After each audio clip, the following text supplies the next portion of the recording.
Well, once you get to the part where you're building your axles for your wheels that the treads roll around, what you need to do is, if you have a little wood block like this that's got sandpaper on it, you sand a groove in it like so, and what that does is that gives you something for your glue and your toilet paper to bind to.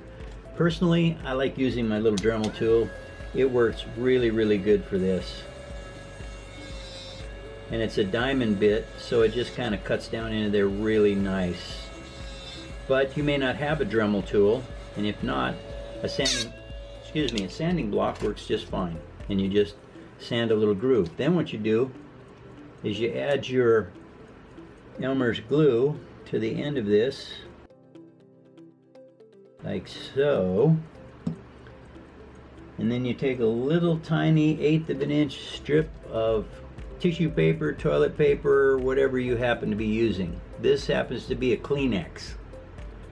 And I just start rolling that Kleenex on just like so. And what you end up doing is you build up your edge. And then you just take the piece you don't need off of there. Oh, I have an incoming call. You're all gonna have to go on hold a minute. Now, after we were so rudely interrupted by the phone, what you have is you have this little knob on the end starting, which is going to be what would be your axle bolt that would keep your tires on. But anyway, so once you do that, then you take your 1/8 inch piece of regular paper that you have, and you start winding it on and gluing it. What this actually becomes is, this becomes the locking part to your rim, so that your rims cannot come off. Because if your rims fall off, your tracks are not going to stay put. And anyway, you just roll that on there just like that, and then squish it down like so, and what that does is it gives you a nice square end. Once that is complete, then what you have is you have these pieces that you've done, and I'll show you a little more on that.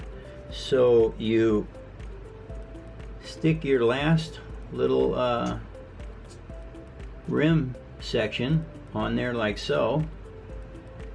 You have already got all your marks on here. Just put a little bit of glue on your marks, and this whole thing goes together kind of like that. Then I just hold it for a little bit, let it set. And anyway, what you end up with is you end up with a lot of them, because you're going to need them all done the same way. So in this situation, you need 16 drivers. So that's where I'm at right now. I am down to the last 2 to finish this project, and then I can cover these wheels. And that's fun part 2. But actually it's fairly easy if you use heavy gauge paper. A shopping bag works. This paper I'm going to use is off of a big desk calendar, because it is a heavier grade of paper, and yet it's still quite malleable as far as making it go around a circle. So once that's kind of like set up there a little bit like that, so it stays nice tight together, I put that over there, and then we start on this piece right here. Now what I do, I always put a little mark on my, because these are 1/2 inch by 1/2 inch. And if you sand them down so that they're one side is exactly the 1/2 inch that you need to make your width proper on your wheels, but you don't say have it marked out, you don't know once you've turned these around a little bit, because you have to move them back and forth and spin them over and things like that. But if you don't have those little marks on there to know which is top and which is bottom, you end up sanding and sanding and sanding, and pretty soon you don't have pieces that fit anymore because you didn't have them marked out right. And it is important to get these correct. Because once they're set like that, then you start your gluing process to get your wheels so that you can build your axles in them. And the nice thing about sanding them off, it gives you a nice flat edge to glue with.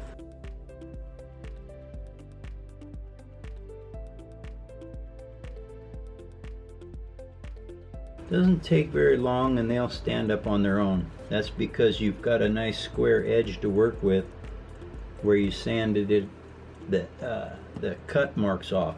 So when you cut these, they're sliced and they don't glue well. They want to tip over because there's an edge. But once you take and sand it, it actually makes this edge piece very flat. So they will pretty much stand up all by themselves. Once you get the glue, have a couple of seconds to dry. Now this was the one that I just worked with the toilet paper on it. So I'm going to go ahead and start putting on the regular paper while this is drying a little bit. We'll get that done.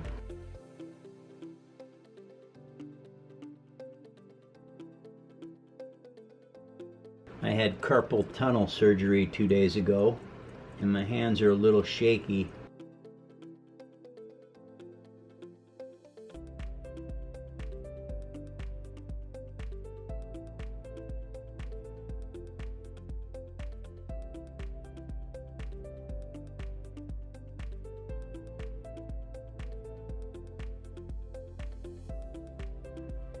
And that will hold your axles in place. Then that in there.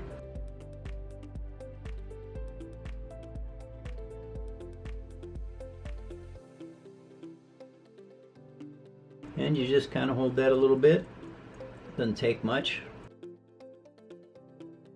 And that just about completes the last of the wheels. Where's it? There it is. Always check when you're putting these on here to make sure that they're upright, because if they're twisted a little bit, then it's going to change your definition on your wheel. So I always make sure I straighten them back up, because that is important, so that your wheel doesn't get to be a ½ an inch on one side and 3/32 on the other smaller, or one tiny little bit of difference. Once you start adding those tiny little bits of difference up, they make a huge difference at the end. But those are just about done. Now we're going to go over here and look at this. This is the gun mount. Alright, I just added these pieces in here and this deflector up here where I'm going to put the eyes for the cameras, and you paint it black wherever there's going to be stuff that's going to be looked at but not necessarily important. The rest of it will be painted whatever color you decide to paint your tank.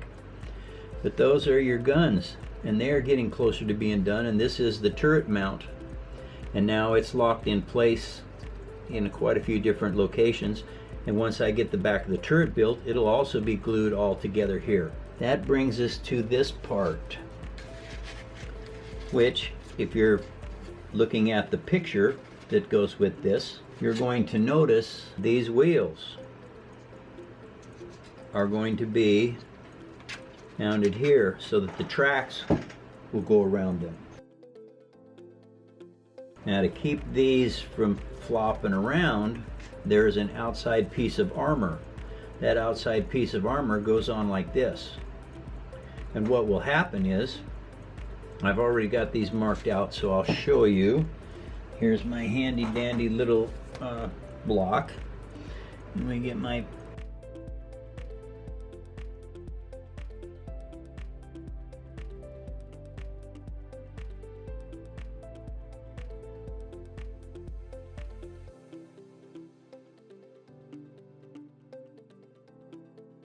This is how those will go. Now, this outside piece of armor will have another plate. I'll glue 1/8 inch strips in here and then glue this onto there. And what that does is that locks the axles in place so that they can't back out of the tank and fall off. They're going to be locked inside here. Then your actual, I guess these would be called, I don't know, trolleys or dollies or something. What are these kind?